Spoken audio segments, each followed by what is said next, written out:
Bagaimana kabarnya anak-anakku kelas 4? Semoga selalu sehat, ceria, dan tetap semangat. Berjumpa lagi dengan Usrati dalam pembelajaran matematika. Pada kesempatan kali ini kita masih belajar KD 3.11 dan KD 4.11 yang berkaitan dengan pengolahan data.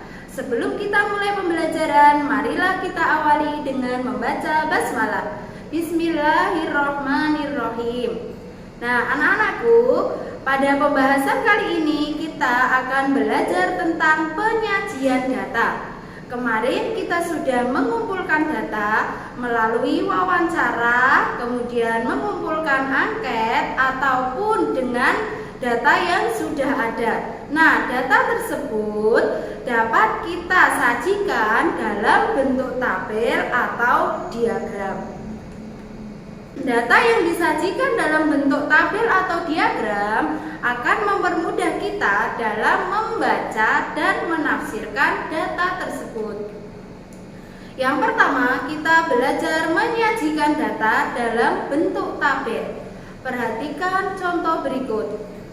Sajikan data nilai ulangan matematika 15 siswa berikut ke bentuk tabel. Nah, ini adalah data nilai ulangan dari 15 siswa ya. Disajikan secara acak. Ada yang nilainya 8, 7, 9, kemudian ada juga yang nilainya 10. Diperhatikan datanya ya. Nah, langkah-langkah menyajikan data tersebut ke dalam bentuk tabel adalah sebagai berikut. Yang pertama, hitunglah banyak setiap nilai ulangan pada data tersebut. Mulailah dari nilai ulangan yang paling kecil secara berurutan sampai yang terbesar. Nah, dari data tersebut, nilai 7 itu diperoleh oleh 3 orang. Kemudian nilai 8 itu 6 orang. Nilai 9 ada 4 orang. Dan nilai 10 ada 2 orang. Langkah berikutnya adalah tuliskan data yang telah dikelompokkan tersebut ke dalam tabel seperti berikut ini. Nah, untuk membuat tabel itu barisnya dilebihkan 1 atau 2 ya untuk menuliskan judul atau jumlahnya. Bisa juga jumlah tidak ditulis, jadi bisa dilebihkan 1 atau 2. Nah, ini ada kolom nilai, kemudian kolom banyak siswa. Tadi diurutkan ya, nilai yang paling kecil adalah nilai 7. Kemudian berikutnya 8, 9, 10. Nah, anak yang nilainya 7 ada 3 orang. Kemudian yang nilainya 8 ada 6 orang. Yang nilainya 9 ada 4 orang. Yang nilainya 10 ada 2 orang. Kemudian kita tambahi baris jumlah. Boleh ditambahkan, boleh tidak ya. Jumlahnya ada 15 siswa. Berarti sudah pas dari data 15 siswa tersebut. Kemudian berikutnya menyajikan data dalam bentuk diagram batang. Diagram batang merupakan bentuk diagram yang menyajikan data dalam bentuk batang-batang persegi atau persegi panjang dengan lebar yang sama. Jadi lebarnya harus sama ya, tidak boleh berbeda-beda, nanti jadi tidak rapi.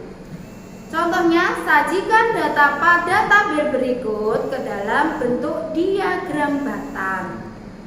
Nah, ada tabel olahraga kegemaran siswa kelas 4. Jenis olahraga yang digemari oleh siswa kelas 4 yaitu tenis ada 6 orang, sepak bola ada 12 orang, bulu tangkis ada 10 orang, renang ada 8 orang, dan kasti ada 4 orang.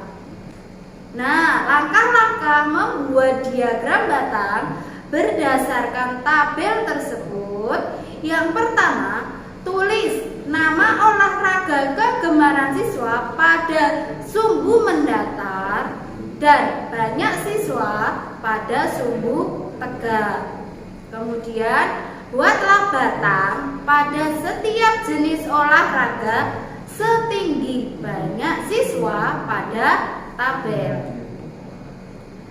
Nah, yang terakhir, pastikan jarak antara setiap data sama besar. Nah, begini untuk diagram batang dari tabel tersebut. Ya, sumbu mendatar adalah jenis olahraga yang digemari siswa.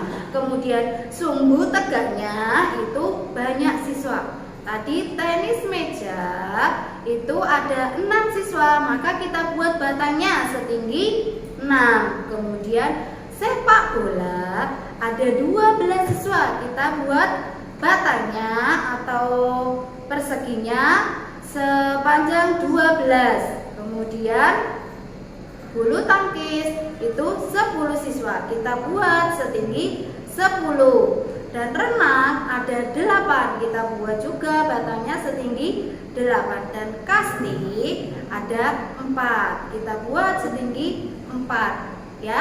Jadi itu tadi pembelajaran kita hari ini, semoga bermanfaat. Jika ada yang masih kurang jelas bisa menghubungi Ustazah. Kita akhiri pembelajaran hari ini dengan membaca hamdalah. Alhamdulillahirabbil alamin. Wassalamualaikum warahmatullahi wabarakatuh.